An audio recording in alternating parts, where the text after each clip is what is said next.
Hi guys, it is Sunday. I believe it's March 3rd, and it is 3:30 in the afternoon. I don't know when I'm going to be posting this video. I just know that I am going to continue on with my journey. Then I'm going to continue to post, and when he tells me to, and I'm going to journal both in writing and here, and I'm trying to do that a little bit more and have more of a consistency with it, I guess you can say, because I haven't been lately. So things are weird right now. In this moment, I had to kind of back off on some people, and I had been feeling it for a while. And I said, okay, God, what's been going on? Why am I feeling this? Why is the Holy Spirit telling me this? Like, what's going on? And I didn't quite know. And then as the week had gone on and things were happening and things were going, I started to see things differently, and I started to see them in the hurts, and I started to see them, just different parts of things. And I went, okay, I see what's happening right now. And I said, okay, well, if I need to give them some space and things have to be, pushed back a little bit, I said, you got to show me, where we're going with this. And so something happened, and it happened over the weekend, and I said, wow, okay. And I didn't argue it. I didn't question it. I knew what was happening in the moment. I knew where we were at.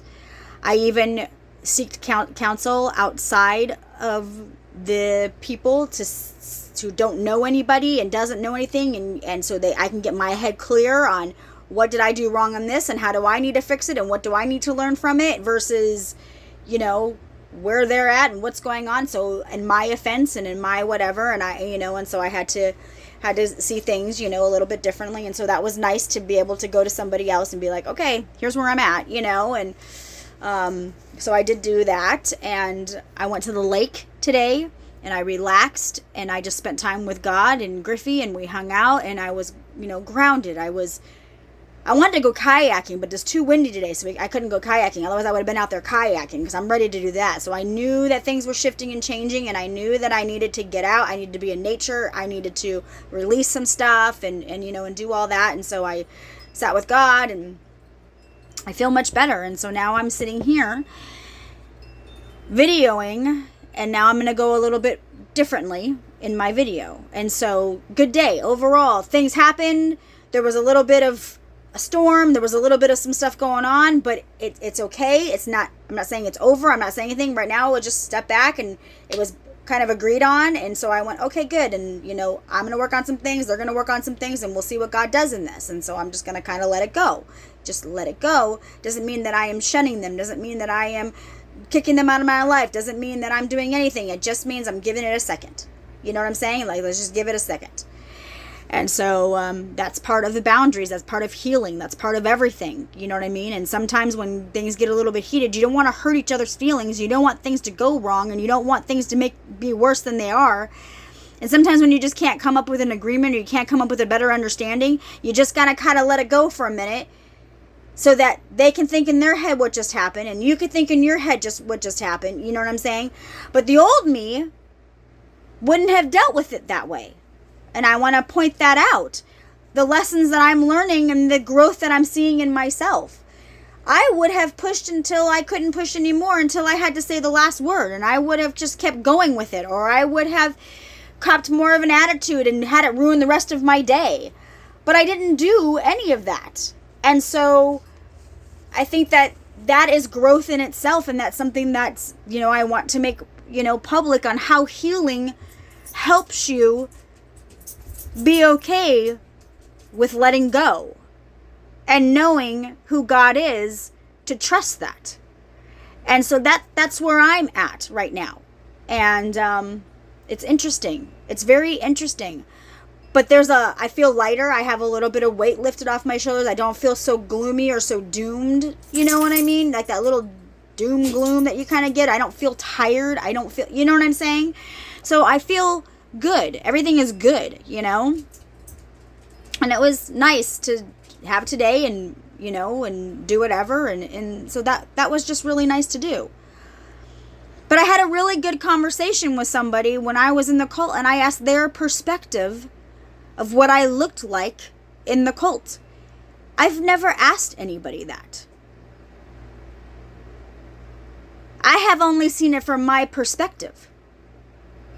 And I thought, that's very interesting. If I'm talking and I'm journaling about people seeing things from different perspectives, I can now see the other side of what I was in and how deep I was in. And I go, holy cow, how did who I thought I was or who I knew I was in that time get me to where I got to? How did I get there?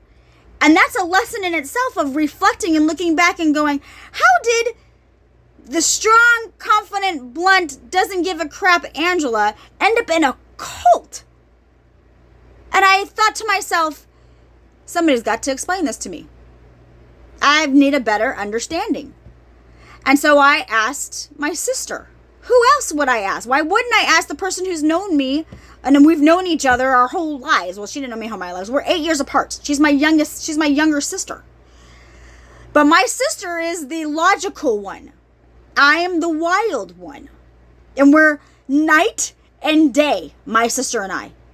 Night and day. When I tell you that, talk about opposites attracting. Total opposites in the family. The way we saw our family, the way we view things, the things we see, and we're learning a lot about each other and the perspective in which we see things and growing up how we saw things. So who else would I let me ask my sister, who's a complete opposite of me, who saw everything, who knew me before and knows me after and sees me now. Why wouldn't I ask somebody who's been along with my journey probably the longest? Other than my aunt. I think my aunt is probably the next longest person. Okay?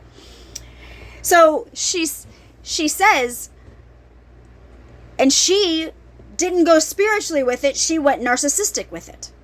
And she's talked about the manipulation and taking you in your weak moments. She goes, all you've ever wanted was family. All you've ever wanted was to belong somewhere. And she said, and so, there's where the tears come, because the healing. So she said, so every time you thought you had that, you didn't have it. And then you ran and you ran and you just kept running further and further from everybody and everything. Because when I think, and I took it as, my mom was the glue to our family. And when my mom died, a piece of me died with that. And it died with my entire family. And that was probably the moment that I probably ran when I also was a mom for the first time. And I was in a horrible marriage. And I was young and I was dumb and you couldn't tell me I was wrong. I would do whatever I wanted to do. I manipulated. I did all kinds of things. I was not good, but I was also good, if that makes any sense. I tried and everything, but I tried the wrong way, I guess is what you can say. And I wasn't with the right people and I didn't have the right people. But I ran from a lot of things in my life because every time I thought that I would have a family, I would have people, they just kind of, one way or another, either there was drama or there was something and it just didn't go right, you know? So when my mom died suddenly, that was a very traumatic. That wasn't just drama, that was a trauma. And it was very traumatic. That's where trauma comes from.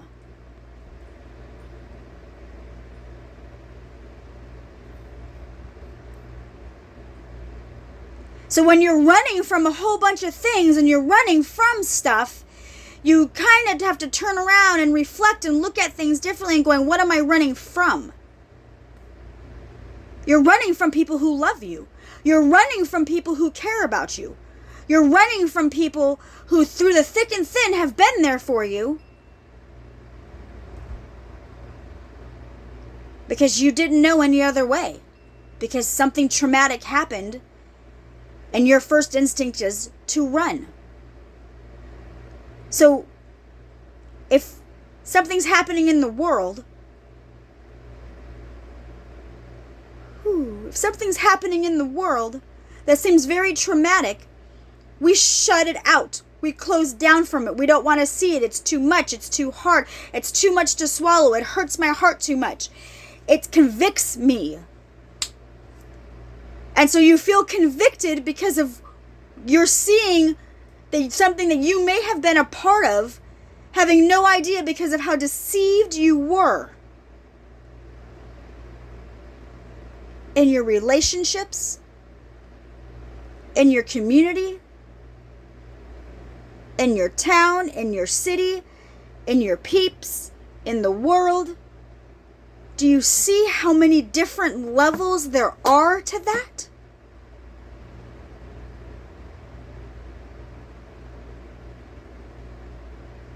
Do you know how many layers spiritually there are that we are being deceived on religion?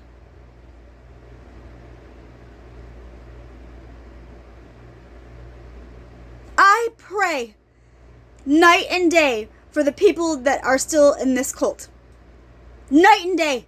That they wake up to what they're being deceived to. Because I've seen their hearts. And I know who they are.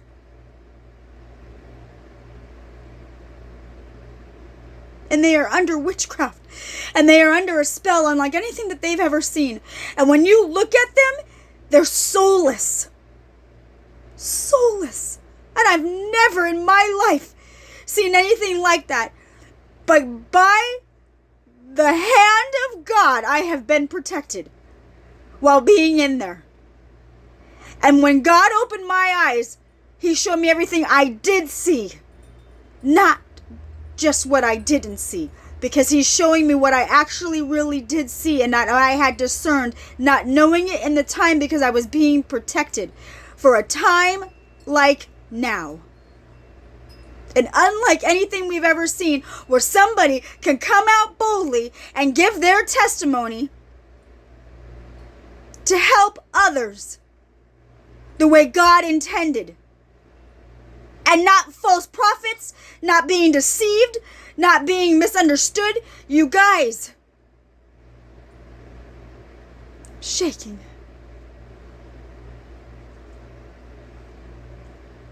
Please wake up.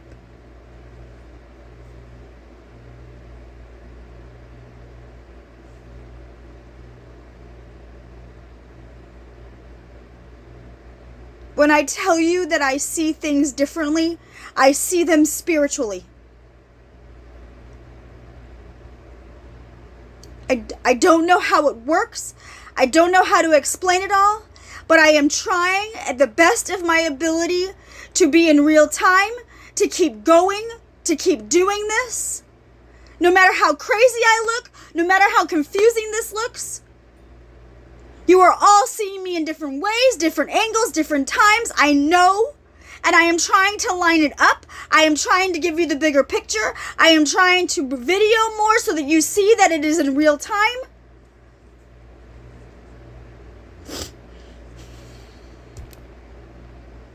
You have to heal. Spiritually, mentally, and physically. It's in you. He's in you.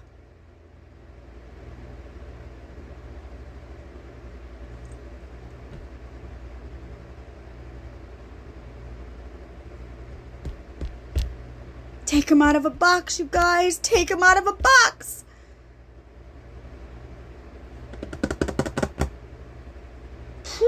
Take him out of a box. That's all I keep hearing. That's all. Take him out of a box. Take him out of a box. Take him out of a box.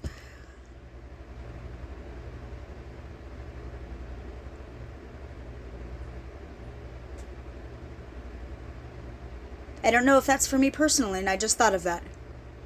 But I'm going to use that biblically, and I'm going to use that to God's advantage. However that gives him the glory, however that makes him shine, get God out of the box. Take God out of the box. Please take him out of the box. You have no idea your purpose. You have no idea what God is capable of doing in you until you keep going. Just keep going. Live in the present. Enjoy what is now. Understand what is happening around you. The storm does not change your circumstances. Things do not change. People are going to get offended. People are going to get hurt. People are not going to understand you. People are going to have to figure some stuff out on their own. People are going to come back when they're supposed to come back. Things will happen when they're supposed to happen because it is in God's timing, not ours. There is something bigger. If he is the same yesterday, today, and tomorrow, live in the today because we don't know what is tomorrow. Whew. Straight forward, to the point, with love. I love you all. I don't know how else to explain this but that way. My heart is racing. I'm ending it here.